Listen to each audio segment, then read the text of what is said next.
देखा श्रमित विभीषण बहरी, धाये हनुमान गिरधारी। रथ तुरंग सारथी निबाता, हृदय माझ मारे ते हिलाता। ठाड़ रहा अति कंपित गाता, गयो विभीषण जहां जन त्राता। पुनि रावण ते ही हत्यों प्रचारी, चलेऊं गगन कपि पूंछ पसारी।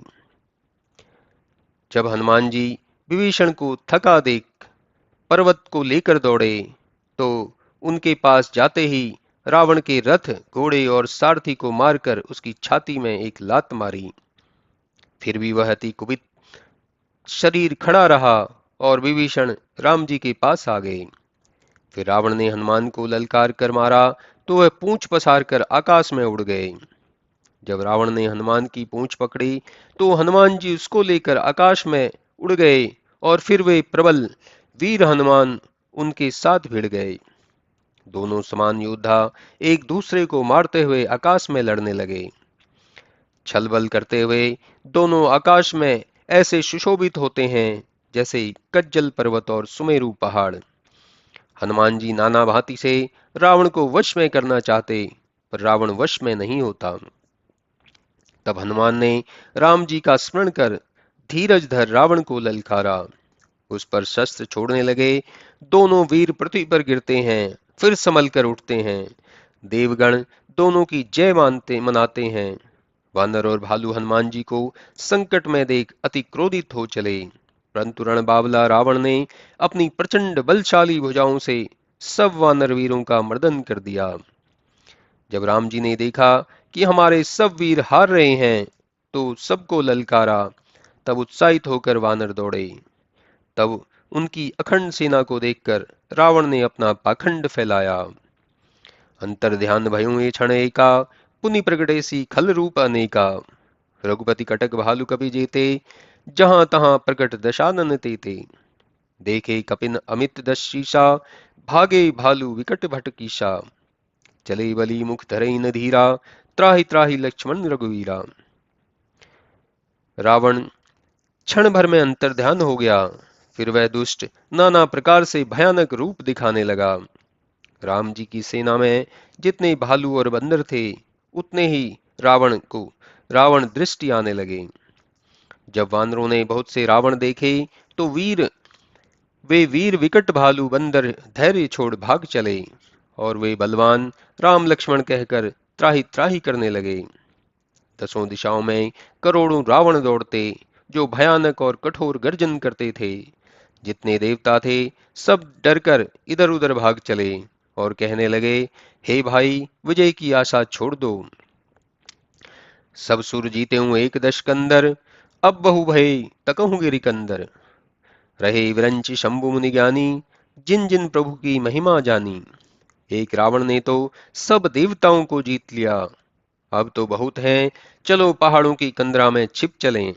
किंतु शंकर जी और ब्रह्मा जी, मुनि और ज्ञानी, जो प्रभु की महिमा को जानते थे, तब जो लोग प्रभु के प्रताप को जानते थे, वे तो निर्भय थे।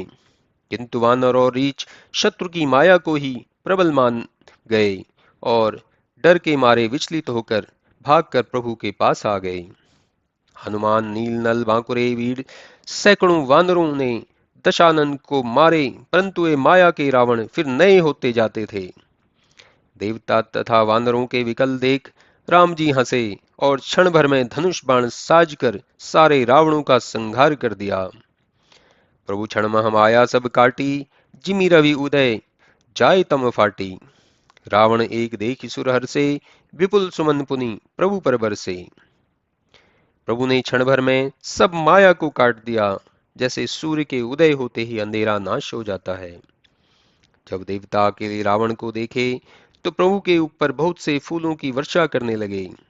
श्री राम जी ने भुजा उठाकर सब कपियों को बुलाया। तब एक एक ने के पुकारने पर सब लौट आए। फिर उनके बल को पाकर वानर भालू दौड़े और कूदकर रण के बीच आ डटे।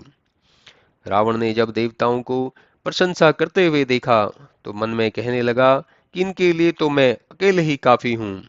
ऐसे कह वह कुपित हो आकाश मार्ग से उड़कर दौड़ा। देवता हाहाकार करते हुए भागे।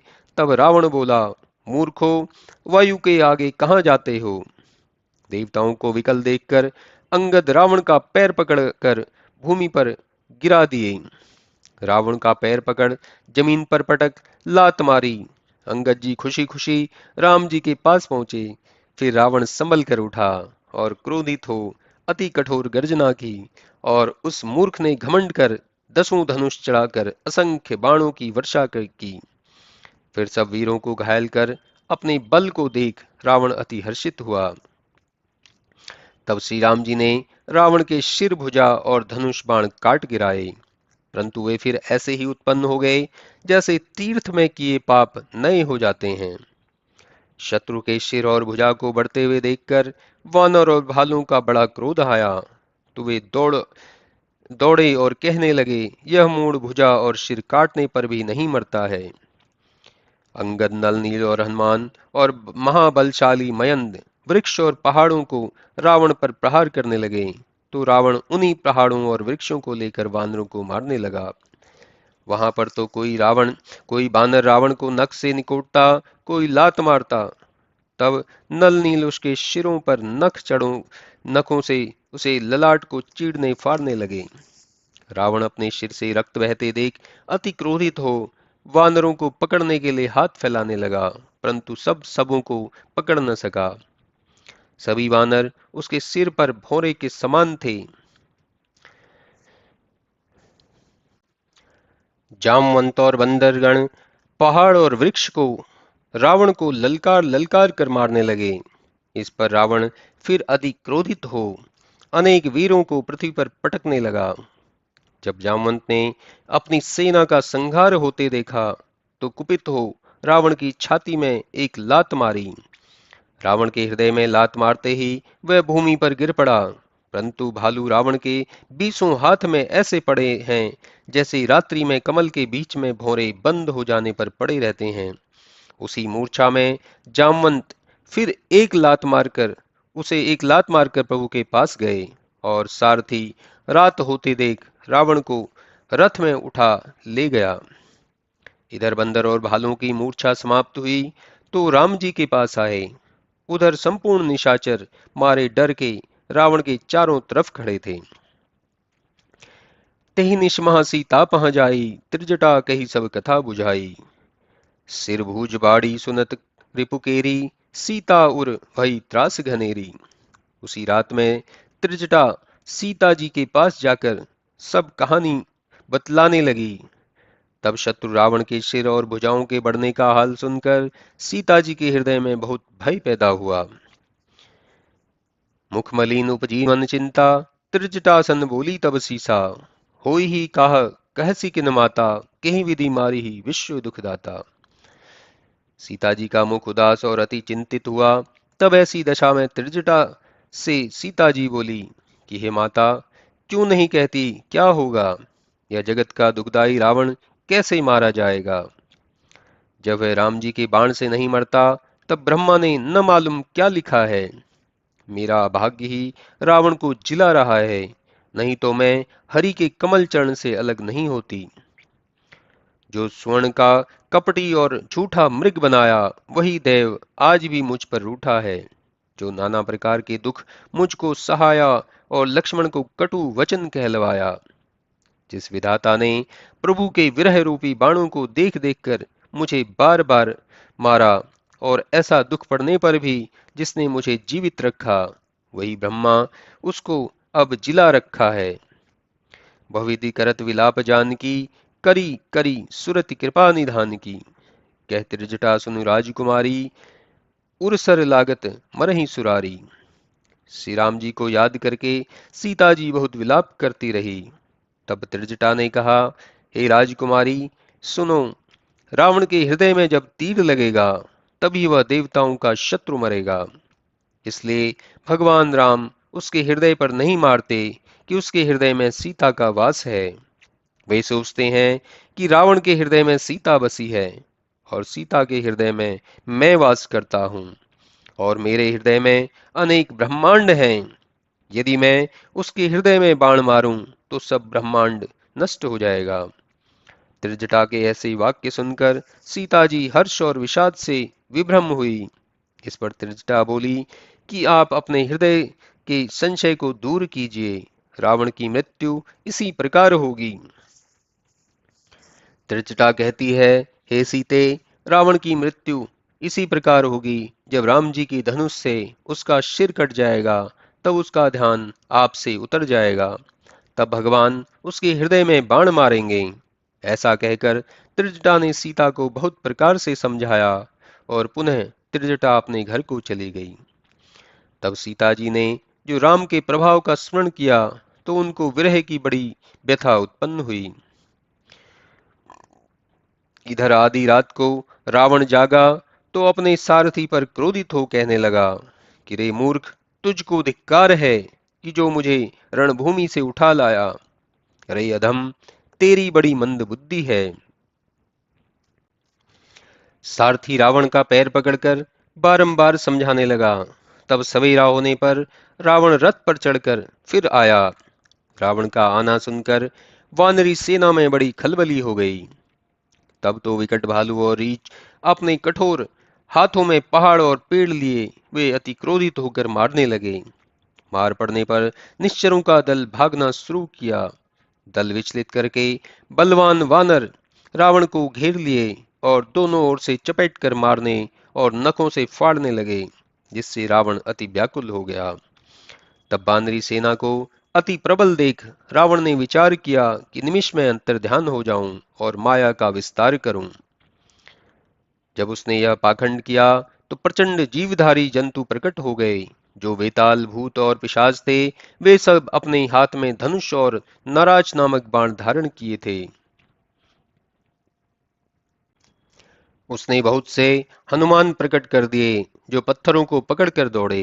उन्होंने जाकर दोनों ओर से झुंड बनाकर श्री रामचंद्र जी को घेर लिया। उसने कहा, मारो पकड़ो, जाने न पावें। इससे वे माया के बंदर पूंछ उठाकर कटकटाते दसों दिशाओं में लंगूर फैल गए, जिसके मध्य में श्री रामचंद्र जी शोभित हुए।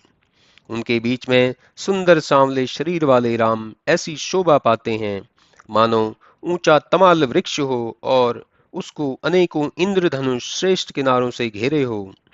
देवता प्रभु को देखकर हृदय की खुशी की बात करने लगे और ऋषि जय जयकार मनाने लगे। इस पर श्री राम जी ने कुपित होकर एक ही बाण मारकर पल भर में रावण की माया का नाश कर दिया।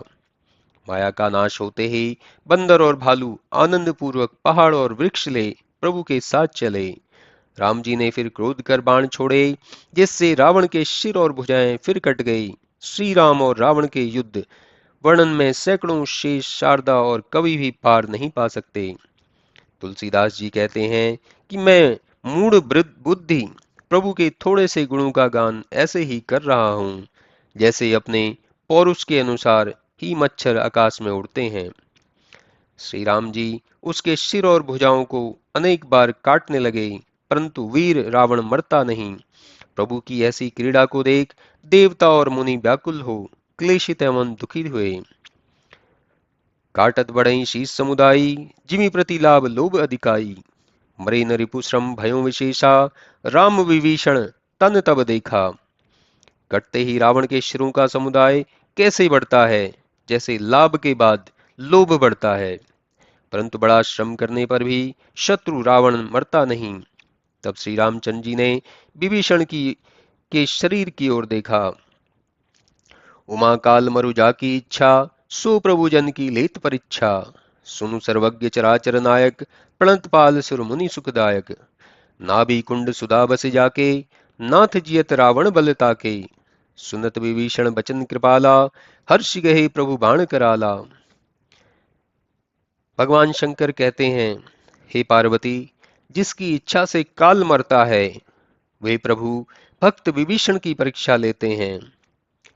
उसने कहा, हे सर्वज्ञ, चराचर के स्वामी, देवता और मुनियों को सुख देने वाले तथा भक्तों के रक्षक, हे प्रभु, रावण की नाभि कुंड में अमृत बसता है। हे नाथ, उसी के बल से रावण जीता है। विभीषण की ऐसी बात सुनकर कृपा करने वाले भगवान हर्षित हो कठिन बाण धारण करने लगे। उस समय नाना प्रकार के अपशकुन होने लगे। बहुत से सियार और गधे रोने लगे। तथा पक्षी मारे दुख के बोलने और आकाश में जहां तहां केतु ग्रह प्रकट हो गए। तब दसों दिशाओं में दाह होने लगा और बिना आश्चर्य के ही सूर्य ग्रहण होने लगा। मंदोदरी का हृदय बड़े जोर से कांपने लगा और देव प्रतिमाओं के नेत्रों से आंसुओं की धारा बहने लगी। देवताओं की मूर्तियां आंसू बहाने लगी, आकाश से वज्रपात होने लगा तथा हवा का तीव्र वेग हुआ और पृथ्वी कांपने लगी। बादल रक्त, हड्डियां और धूल की वर्षा करने लगे। ऐसे बहुत से अशुभों को कौन कह सकता है। देवता आकाश में बहुत उत्पात होते देख जय की ध्वनि करने लगे और दयालु प्रभु देवताओं को भयभीत जान धनुष बाण संधाने लगे। प्रभु ने अपने कान तक धनुष तान 31 बाण छोड़े। तब श्री राम जी के बाण ऐसे चले मानो काल रूपी सर्प हो। फिर तो एक ही बाण ने रावण की नाभि रस को सोख लिया तथा उसकी अन्य भुजाओं और शिरों को जो बाण लगे तो उसके शिरों और भुजाओं को लेकर वे उड़ चले और शिर और भुजाओं रहित उसका धड़ पृथ्वी पर नाचने लगा। उसके नाचने से धरती धंसने लगी। तब प्रभु ने उसे बाण से मार दो टुकड़े कर दिए। मरते समय बड़े जोर से रावण गरजा और कहा कि राम कहाँ हैं, जिसको ललकार कर मारूं। धूलि भूमि गिरत दशकंदर, शुभित सिंधु सर दिग्गज भूधर। पर्यों भूमि युग खंड बढ़ाई, चापी भालू मरकट समुदाई। रावण के गिरते ही पृथ्वी हिलने लगी, दिग्गज और पर्वत डगमगा और समुद्र शुभित होने लगा। दोनों खंडों ने पृथ्वी पर बहुत से वानरों और भालुओं को दबा दिया। रावण की भुजा और शिर मंदोदरी के आगे आए और प्रभु के बाण प्रभु के पास वापस आ गए और आकर उनकी तरकस में समा गए, जिसे देख देवतागण दुदुम्बी बजाने लगे। रावण का तेज प्रभु के मुख में समा गया, जिसे देख ब्रह्मा और शिव जी प्रसन्न हुए।